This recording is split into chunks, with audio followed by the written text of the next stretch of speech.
Ce n'est pas contre la chair et le sang que nous avons à combattre, mais contre les dominations, contre les puissances, contre les princes de ce monde de ténèbres, contre les esprits mauvais qui sont dans les régions célestes. Éphésiens 6, 12.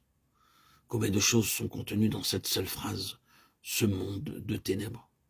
Combien les Écritures nous en parlent? Il est toujours nécessaire et fondamental d'avoir les yeux ouverts pour en être émancipé, pour leur ouvrir les yeux afin qu'ils passent des ténèbres à la lumière et de la puissance de Satan à Dieu, et qu'ils obtiennent par la foi en moi la rémission des péchés et leur part d'héritage avec ceux qui ont été sanctifiés. Acte 26, 18. La cause de toutes ces ténèbres nous est dite être les esprits mauvais qui sont dans les régions célestes. Ces mots traduits littéralement donneraient les spiritualités ou les spirituels, ce qui signifie des êtres spirituels mauvais. Ici ne signifie pas simplement une méchanceté ou un mal inné, mais une malignité perfide, funeste, dans les régions célestes. Ces mots signifient un domaine habité au-delà de notre monde terrestre, qui n'est pas limité à des localités géographiques et terrestres, un domaine qui enveloppe la terre et la résidence humaine. Les princes de ce monde, ce sont des armées spirituelles malignes qui dirigent et gouvernent le monde. Partout où la souveraineté de Christ n'a pas été imposée, au-dessus de tout, par son corps, l'Église spirituelle.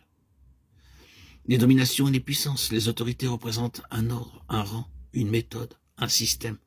Satan n'est pas omniprésent, c'est pourquoi il doit agir en divisant de manière organisée le monde, qui est placé sous ses dominations et ses autorités, tandis que lui-même, il parcourt la terre, ça et là, et siège ici et là.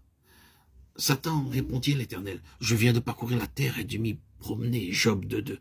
C'est là qu'est le trône de Satan, là que Satan habite. Apocalypse 2.13.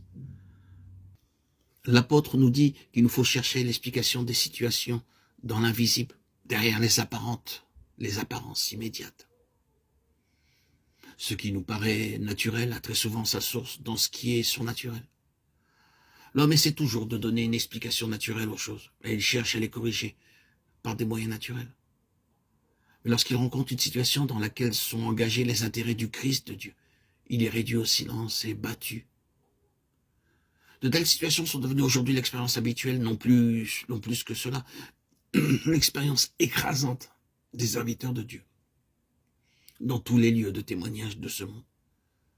Nous n'avons pas l'intention de traiter cette question dans ses détails ici, mais relevons le fait, pour rappeler particulièrement aux enfants de Dieu, que dans plus de domaines que ceux de l'activité chrétienne, les choses qui se voient ne proviennent pas de choses visibles.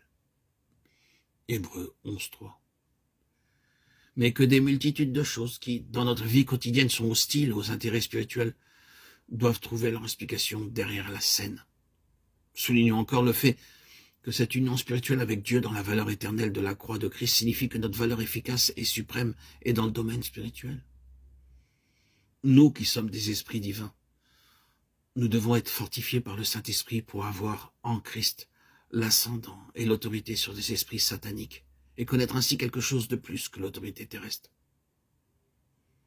Assis ensemble dans les lieux célestes en Jésus-Christ. Éphésiens 2.6. Nous devons apprendre à régner dans ce plus grand royaume des cieux, dont le royaume terrestre du millénium n'est qu'une représentation terrestre. Affirmons-le encore, toutes les actions de Dieu dans notre esprit sont dirigées vers une union spirituelle corporative avec Christ, union par laquelle le pouvoir de sa victoire et de sa souveraineté sera établi parmi et sur les dominations et les puissances, dont l'autorité sera paralysée et finalement détruite.